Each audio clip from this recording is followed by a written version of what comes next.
Since August 25, hundreds of thousands of Rohingyas trying to escape discrimination and persecution in Myanmar's Rakhine state have fled to neighboring Bangladesh, sparking the world's fastest-growing humanitarian emergency, according to the United Nations.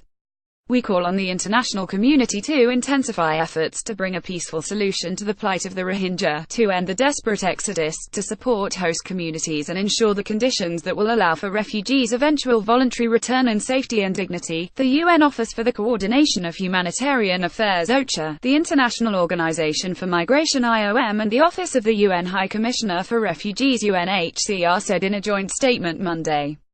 The origins and, thus, the solutions to this crisis lie in Myanmar, added the UN High Commission for Refugees, Filippo Grandi, the UNAID chief, Mark Lowcock, the Director General of IOM, William Lacey Swing.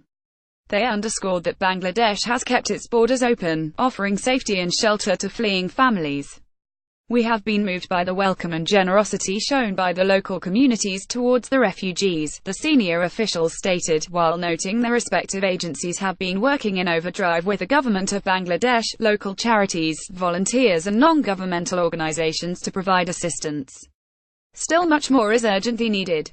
The refugees are fully dependent on humanitarian assistance for food, water, health and other essential needs as basic services are under severe strain and some sites lack access to potable water and sanitation facilities, raising health risks for both the refugees and the hosting communities. The efforts must be scaled up and expanded to receive and protect refugees and ensure they are provided with basic shelter and acceptable living conditions. Every day more vulnerable people arrive with very little, if anything, and settle either in overcrowded existing camps or extremely congested makeshift sites, the statement continued.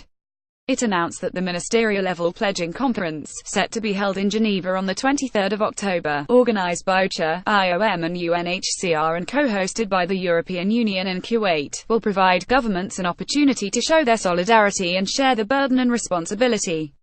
Their further generous support for the Joint Response Plan, which was recently launched by the UN and partners, is urgently needed to sustain and scale up the large humanitarian effort already underway. The plan requires $434 million to meet the life-saving needs of all Rohingya refugees and their host communities, together an estimated 1.2 million people, for the difficult months to come, added the statement.